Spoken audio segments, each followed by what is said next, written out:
Bonjour à tous. Aujourd'hui, permettez-moi de vous présenter une de mes œuvres favorites. Une de celles qui m'a permis de comprendre de façon foudroyante une immense partie de la nature humaine qu'on sous-estime grandement. Ce livre, c'est Discours de la servitude volontaire de Étienne de la Boétie. Ce livre est un véritable réquisitoire contre le pouvoir absolu, ce qu'on appelle aussi l'absolutisme. L'idée en fait que le pouvoir soit ramassé, concentré dans les mains d'un seul ou d'une poignée d'hommes. Aujourd'hui, à l'ère de la démocratie, et bien que des critiques sans nombre peuvent être faites quant à la tournure qu'ont pris nos démocraties, il reste une division du pouvoir qui protège des caprices tout-puissants d'un seul homme. Immense surprise, ce livre n'est pas censuré. Pourtant, à cette époque, au XVIe siècle, la censure était une pratique ordinaire.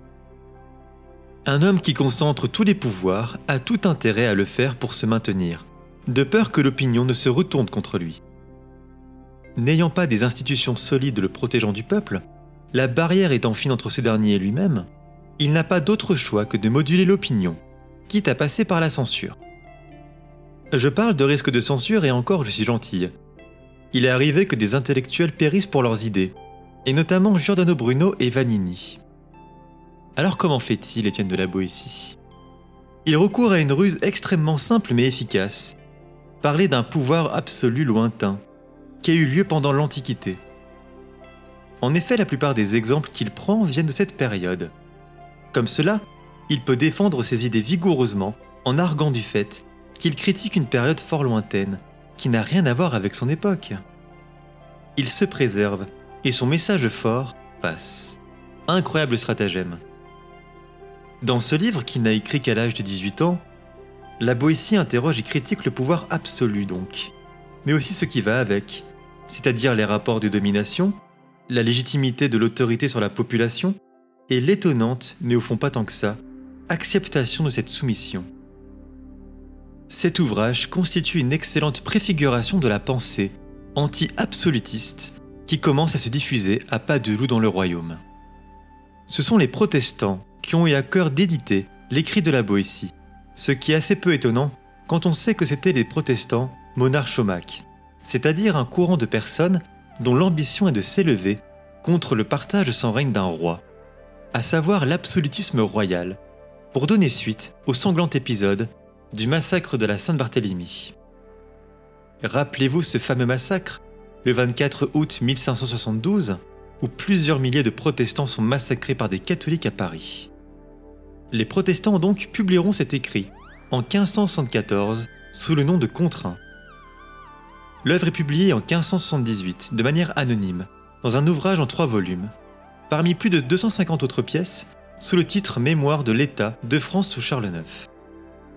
Cet ouvrage est condamné à être brûlé en place publique par un arrêt du Parlement de Bordeaux du 7 mai 1579 comme contenant des propos scandaleux et diffamatoires. Sans grande surprise. Mais la Boétie est déjà morte depuis 15 ans.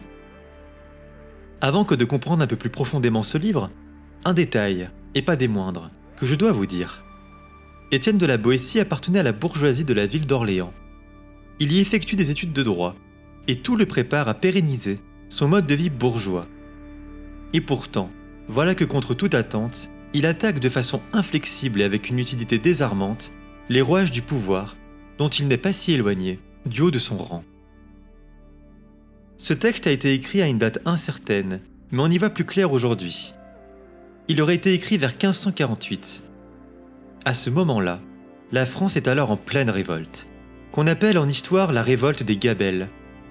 Au sud-ouest du pays, des paysans mènent un assaut sans relâche contre un pouvoir central en train de s'édifier. Qu'est-ce que cette période des Gabelles au juste? Pourquoi les paysans semblent-ils aussi mécontents? François Ier, le roi de l'époque, a en effet eu pour dessein d'instaurer un impôt sur la gabelle, c'est-à-dire sur le sel. C'est là que c'en est absolument trop pour une partie du peuple. Celui de Bordeaux et de la Guyenne continueront le geste de révolte paysanne, qu'on appelle jacquerie, par la jacquerie des Pitot, et réprimée en 1542 par Anne de Montmorency. Encore un peu plus tôt, en 1525, a eu lieu une révolte fomentée par les paysans de France contre les paysans d'Allemagne. C'est dire combien l'époque du jeune philosophe était instable. Alors que d'une façon assez banale, notre conception ordinaire de la politique consiste à penser que le pouvoir vient du sommet, on se rend compte que les choses ne sont pas si simples en réalité. C'est bien nous, le peuple, qui adressons nos votes à une personne qu'on aura estimée être la plus apte à présider, ou du moins la moins pire, comme on se demande surtout depuis ces 2 dernières décennies. Nous donnons de notre pouvoir à quelqu'un, mais rien ne nous garantit que cette personne respecte nos volontés et qu'elle tiendra rigoureusement le calendrier politique qu'elle a annoncé avec tant de zèle pendant sa campagne.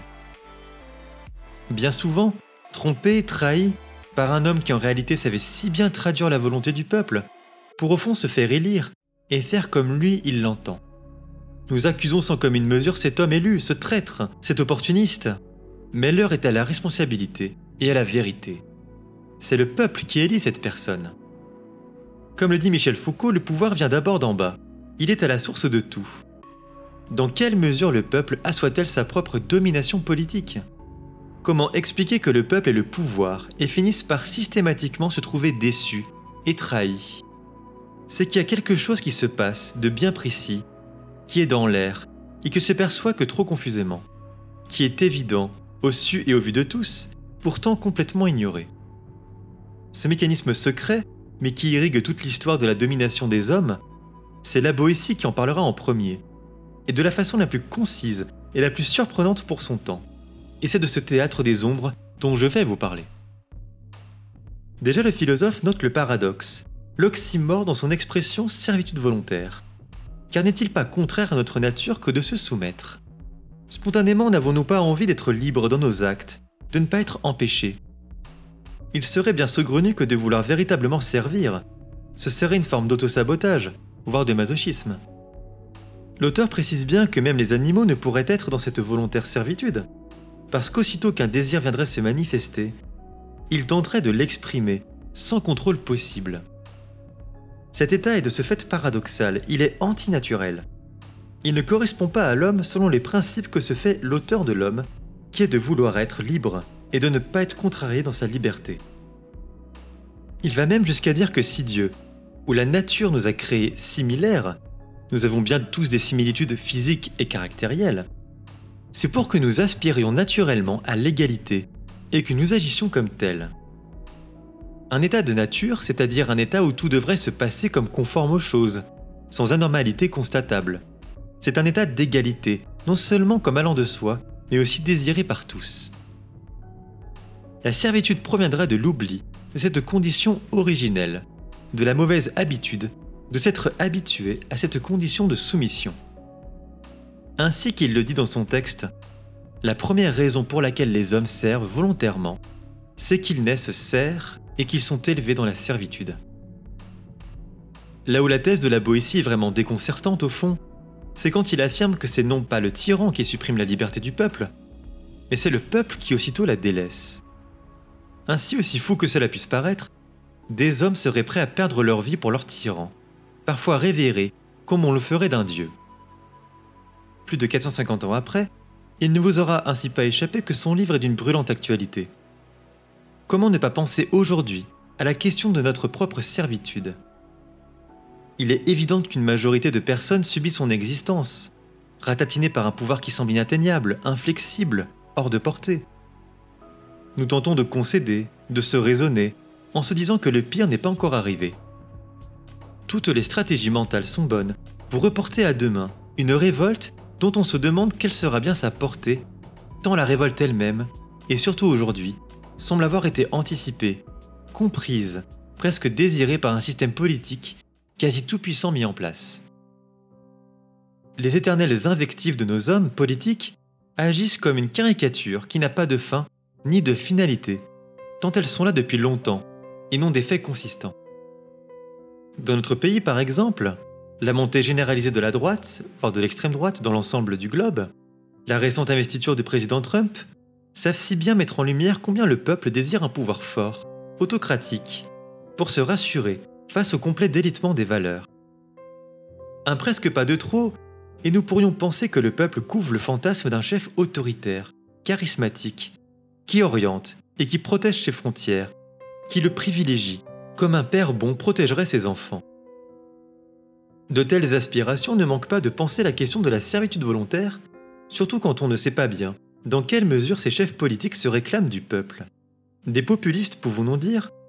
Ils pourraient respecter les vœux de ce même peuple, où la politique semble sclérosée, en regard à une crise économique profonde que nous traversons. Si le pouvoir en vient à choisir ses révoltes, à les faire s'agiter dans sa main, avec un sourire condescendant, pour mieux continuer à dominer, alors que nous reste-t-il?